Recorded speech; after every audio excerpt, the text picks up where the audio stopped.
Hello everyone, welcome to our channel Plants, Crochet, Cooking and more. In this video I am going to show you how to make a beautiful paw cake.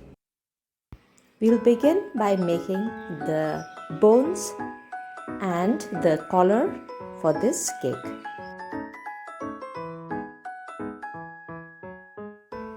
All the toppers for this cake have been made with fondant.